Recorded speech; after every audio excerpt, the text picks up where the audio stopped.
So you've decided to do your lecture capture from a Mac device. Well, congratulations. It's pretty easy from here.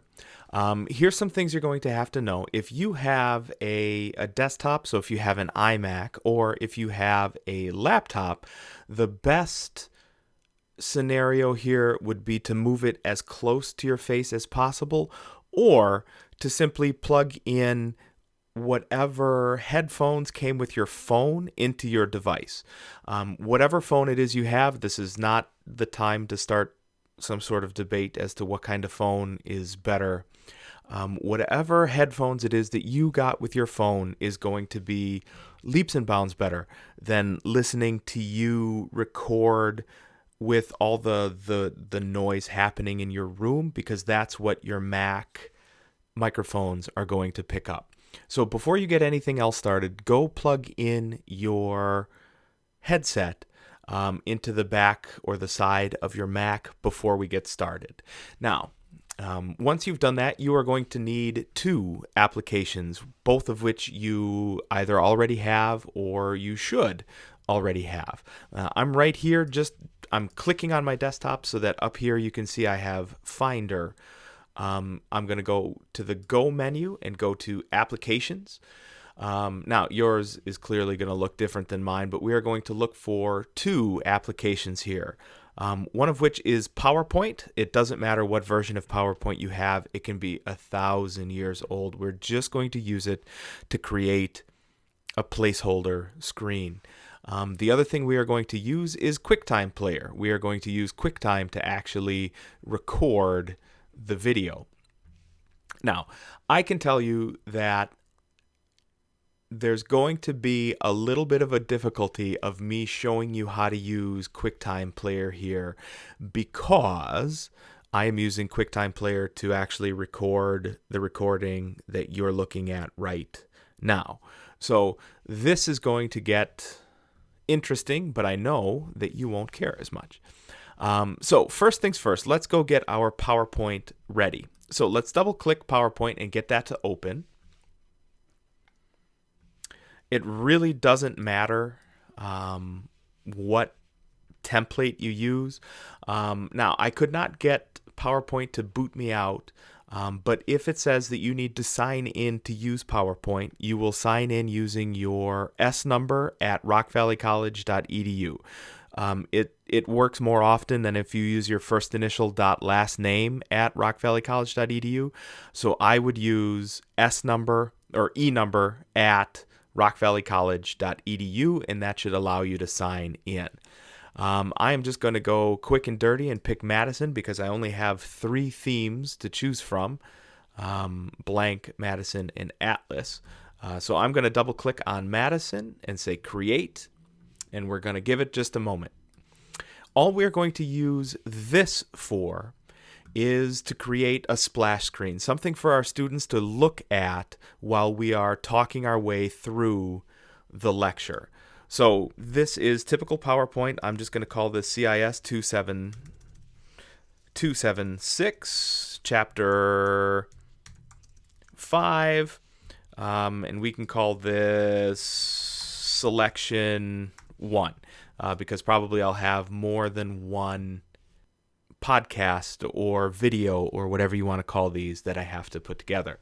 This way, when we upload our audio recording, what we're really going to do is upload a video recording, and that's going to make it leaps and bounds easier for us to have to deal with YouTube when we finally have to do the actual uploading part.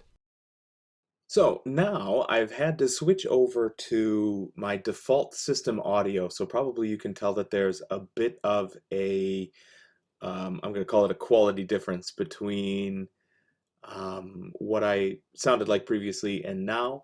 But again, these are, the worst of times as opposed to the best of times. So if this is the quality that you can expect from your Mac, whether or not it's an iMac or from a MacBook Pro or a MacBook Air, so be it. It's going to sound better than your students not reading everything that it is that you've assigned them to go ahead and do.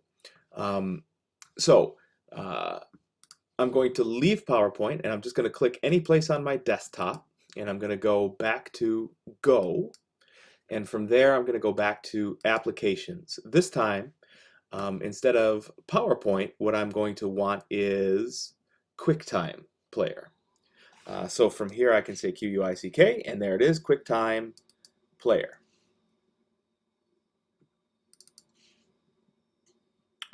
So here's all the videos and things that I've been recording today for this, but we don't need those.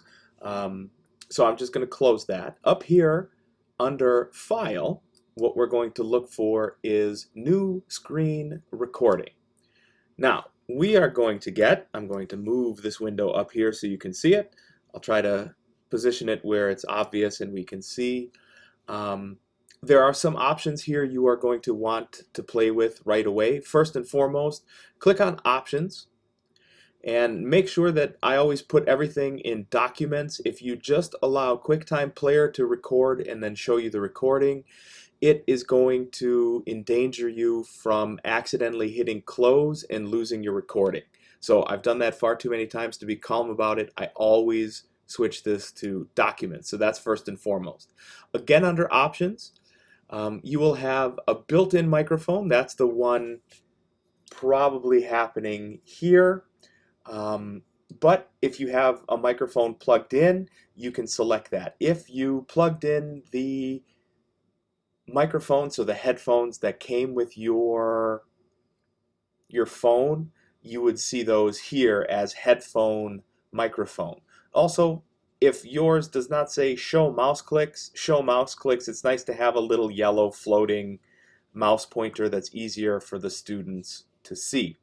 Now, the very, very last thing we're going to want to do is, instead of recording your entire screen, what we're going to want is record a selected portion.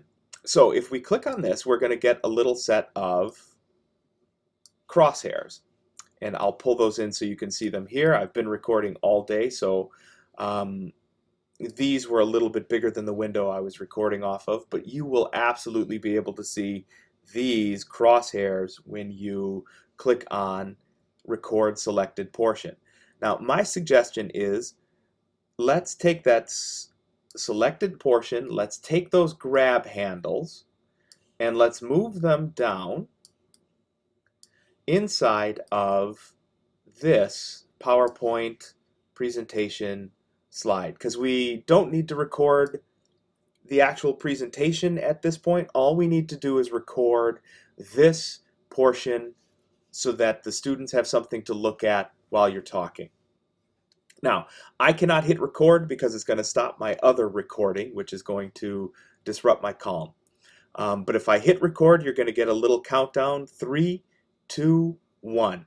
And in the upper right-hand corner, you're going to see a little red or a black and white. It depends on what version of Mac you're running.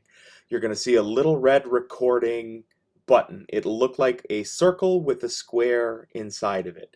When you see that, it means that you're recording. Go ahead and talk your way through your lecture. When you're done, go up to that upper right-hand corner where you see the circle with the square inside of it icon and click on it, and your video is going to be stopped and it's going to be saved to your document. So I'm going to go ahead and do that now. So now I'm back with regular system input, so I have the microphone back here. As soon as I'm done with hitting the stop button, and I am done recording what it is that I need for the lecture, I can go check back over here in Documents. I'm going to close that one for you. And right here is where my screen recording is going to show up. It's not going to have a name. We're going to have to rename it. So on a Mac, you just hit Enter, and you're going to call it, Getting Started with Mac Part whatever 3. That's the one I've got here. And that's all you're going to need to get a lecture captured as a video on a Mac so that you can upload it later on to Google via YouTube, and that's going to be in our next video.